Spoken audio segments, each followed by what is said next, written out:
So today we're going to be ranking the UFC's top 15 welterweight division on who I think is least likely to who I think is most likely to beat the current UFC welterweight champion in Belal Muhammad. Shout out to Ben J MMA for the idea for this video. Make sure you go and follow him. Starting off in at number 15, it's Stephen Wonderboy Thompson. Need I say less? This guy's already lost to Belal Muhammad. He got out-grappled. The guy's 42 years of age now. He was a lot younger when he fought Belal Muhammad first time round. He got completely outclassed, out-grappled.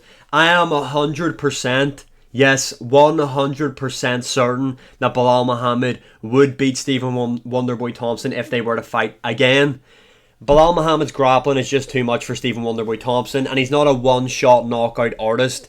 So that's why he's here. I think he's the least likely to beat Belal Muhammad. I think everyone would agree.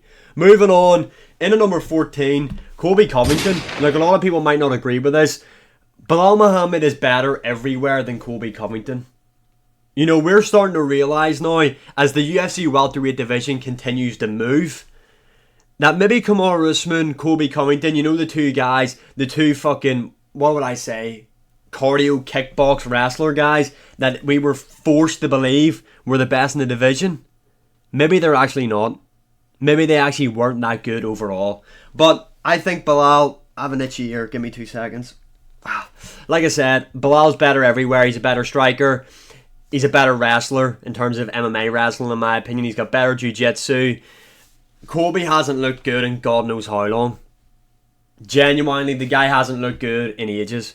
Maybe he could catch Belal with a tornado kick. I just don't see it. Colby Covington, he is just above Stephen Wonderboy Thompson. Moving on up the list, Gilbert Burns. Look, Gilbert Burns has fought Belal Muhammad. Belal Muhammad took the fight on short notice. Belal Muhammad dominated Gilbert Burns for all 5 rounds. It wasn't as if he out-wrestled Gilbert Burns in that matchup either. He outstruck him. Comfortably outstruck Gilbert Burns in that matchup. And before people say Gilbert Burns hurt his shoulder in that fight, man. You can't really count that as a win for Belal. Belal Muhammad took the fight on short notice and was injured going into that matchup. He had an ankle injury. Gilbert Burns got hurt in the fight, so you cannot use that as a big excuse. Belal Muhammad completely just shut Gilbert Burns out in the striking. We didn't really see much grappling in that matchup. Belal Muhammad, Bully B, just took Gilbert Burns to striking class. That fight at UFC 288. I don't think this time round would be anything different, to be honest. Gilbert Burns is higher than the other two because Gilbert Burns has that one-shot knockout power. Gilbert Burns, if he was able to land on Belal properly, and maybe if he caught him with a big overhand right, he has the potential to put Belal Muhammad out, because we have seen Belal be knocked out before, and Gilbert Burns has that knockout power. He also has really good jiu-jitsu as well. Do I think he would sub Belal? No, but there is a chance the guy's got some really, really good jiu-jitsu. Not a lot of people actually talk about how good of a grappler Gilbert Burns actually is. But still, we've seen the fight before. Belal schooled him. He is coming in at number 13. Moving on up the list, Vicente Luque. Vicente Luque, a lot of people might have lower on this list. But Vicente Luque, he has beaten Belal Muhammad before. So, does he have the key? Does he have the secret? He also didn't just beat him by decision. He knocked him out in the first round. Way back when McGregor fought Eddie Alvarez. Vicente Luque done Belal Muhammad that bad. He stopped him in the first round. Obviously, since then, they did rematch, and Belal Muhammad beat him by decision. Shock in their rematch. But I have Vicente Luque higher because I have to have him higher than these guys because he has beat Belal Muhammad before. So, I have to put him above him. I have to. I have no choice. Moving on up the list, Michael Morales. Now, some people might be like, this is way too low for Michael Morales, and you might be right.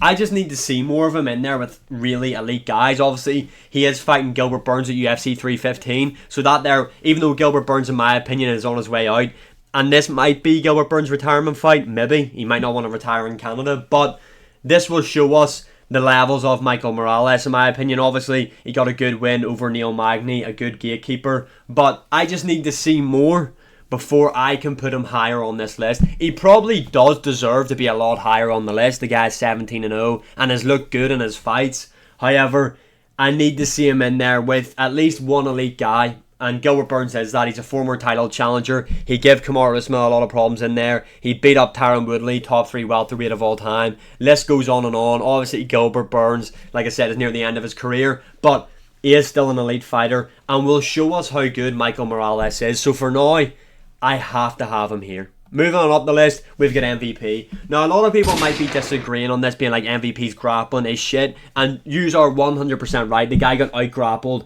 by Ian Gary in their matchup, so imagine what Belal Muhammad would do. But MVP striking on the feet, like if Belal didn't instantly try and ball sniff MVP and take him down, MVP is wicked on the feet with the striking, very unorthodox. His timing is amazing as well. I think Belal, along with everyone else that would choose to strike with MVP, will struggle trying to figure out that pattern. I would have Belal beating MVP, yes, because I think he would just completely outclass MVP on the ground. I think he would take him down, ragdoll him, could possibly submit him. I know, hold on to your seats. Belal Muhammad might be able to finish somebody, but the knockout factor that MVP possesses, he has to be higher on the list. I know his grappling's ass, but his striking is just out of this world. I mean, the fact that this guy learned all his skills from KSI is just, it gets me emotional. But yeah, he's a dangerous striker. A good finisher as well. You know, if this guy smells blood, there's a chance you're going to be put out. A very high chance you're going to be put out cold. MVP, just because of that knockout thing. The knockout aroma, if that's the words to say. That's why I have him this high up. Moving on, next we have got Carlos Prates. Obviously a fan favourite again. Some people might be crying in the comments saying he needs to be higher. I need to see this guy's takedown defense. Obviously we've seen it against Neil Magny, but Belal Muhammad's grappling is a lot different from Neil Magny's. Again, on the feet, Carlos Prates beats the living fuck out of Belal Muhammad and stops him. In my opinion, Carlos Prates' boxing is unbelievable. His Muay Thai, this guy is nasty, and he is spiteful. That's the word I'd use for him. He is looking to hurt you. He's looking to put a beating on you. The Nightmare actually does suit him. It suits his nickname, to be honest. It suits his character for the way he fights. But again, I need to see, at least with MVP, I know his takedown defense is absolute fart. You know what I mean? I don't know how good Carlos Prates is. Or he might even be up higher. Because if he could keep this on the feet with Belal, he beats him, in my opinion.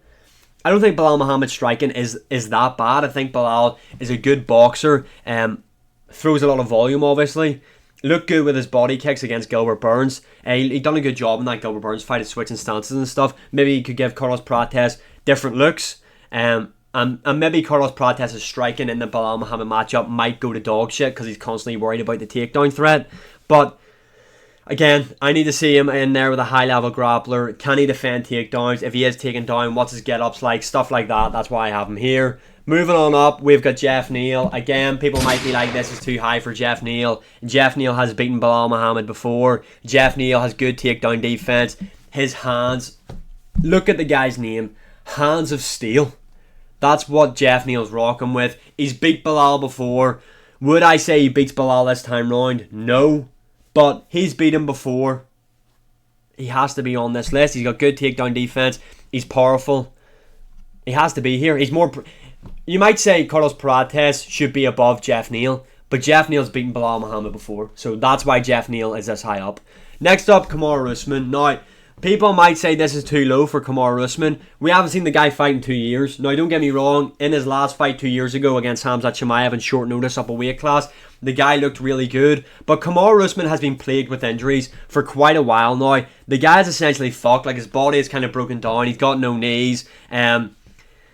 I think Belal could have success or would have success wrestling with Kamaru Usman at this stage of his career. I think Belal Muhammad has more tools in his arsenal on the feet. Obviously, Kamaru Usman is a big puncher. He's got a great 1-2. His jab's really good. But I just think at this stage of his career, with all the injuries, with all the time off, Belal Muhammad's style, I think even when Usman was in his prime, Belal Muhammad's style would have given him a competitive matchup, would have been tough for him. So that's why I have him here. I think Belal beats him.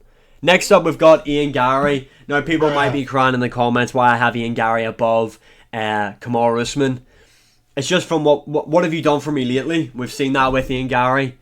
He had good takedown defense in there against Shavkat Rakhmonov, who is a guy a lot of people think will beat Belal Muhammad. Personally, I don't see it. He had really good takedown defense in that matchup, and on the feet, Ian Gary is a better striker than Belal. Not a big one-punch knockout artist, but if Ian Gary can see an opening, he will make you pay for it. He is very composed on the feet as well. Got a lot of tools in his arsenal on the feet. It would be the takedowns. I think Ian Gary would have success against Belal Muhammad, if I'm being honest. I think he would be able to stuff a lot of Belal Muhammad's takedowns or be able to work his way back to his feet. But just the volume, the pressure, and the grappling of Belal, I think it would just overwhelm Ian Gary, and I think he would beat him by decision, shock, but I think Ian Gary has a good chance of beating Belal Muhammad, especially after what we've seen in the Shavkat fight. Next up on the list, we've got Leon Edwards.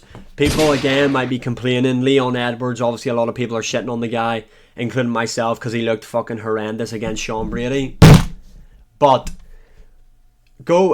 Leon was piecing him up first time round. The eye poke, we know what happened there. Second time round, yes, Belal Muhammad won. But if you go back and rewatch the fight, it's not as dominant as what people make it out to be. I don't think Leon is as shit as what Sean Brady made him look. Leon's a sniper on the feet. He got overwhelmed by Belal, yes. He was taken down quite a lot from Belal, yes. But Leon also was able to get the upper hand in the grappling at points on Belal. I think it would be another close fight. He'd probably have to say Belal would win. I mean, it's out there how to beat Leon Edwards now, and Belal's already coming off a win over him. So I would favour Belal in that one. But going off their first fight, the success Leon had, and the success Leon had in the second fight, that's why I have him this high up. Moving on, we've got Shavkat Rakhmonov. Shavkat Rakhmonov is here. I think Belal Muhammad beats Shavkat. I think he beats Shavkat pretty comfortably. Although Shavkat is good, don't get me wrong. I think Shavkat would have a lot of success in the clinch with Belal Muhammad. I think he'd be able to outmuscle Belal, especially early on. But the volume of Belal Muhammad, I think Belal Muhammad's a better wrestler than what Shavkat is. Shavkat's takedowns come from trips and sweeps and mainly from the clinch. Which we've seen Ian Gary defend really well, and when he moved away from that and started going for your traditional takedowns, that's where he had more success. But Belal's just too good. I think Belal's better everywhere. Shavkat's more of a threat, like in terms of finishing with a submission or strikes or stuff like that. He's more of a finishing threat, but so's everybody on this list than Belal Muhammad. Belal beats him by decision. Next up, we've got Sean Brady. Sean Brady, obviously, I think he should be fighting for the belt next. I thought Sean Brady looked really good in there against Leon. He beat Leon more dominantly than what Belal Muhammad did. But Belal TKO'd this guy, which I know your ears aren't deceiving you. Belal Muhammad TKO'd Sean Brady at UFC 280. That is what happened. But Sean Brady has looked way more improved since that fight. I think his striking looks a lot cleaner now. Still not an amazing striker, but looks a lot better. And on the mat, if Sean Brady is able to get Belal Muhammad down, on the mat, Sean Brady, I think, is the best grappler in the UFC's welterweight division today. The guy's jiu-jitsu is next level. I think it'd be a tough matchup for Belal, but Belal Muhammad has beat him and stopped him, which is insane to say. So I think I'd probably favour, but you know what? Who would I favour in that matchup? I'd have to go Belal still. Belal stopped him. Next up, we've got JDM. People might be wondering why JDM is this high. Obviously, we have seen JDM be taken down and controlled by Basil Havez and Gilbert Burns. He was losing that matchup at UFC 299 until he got the finish. But that's the story of JDM.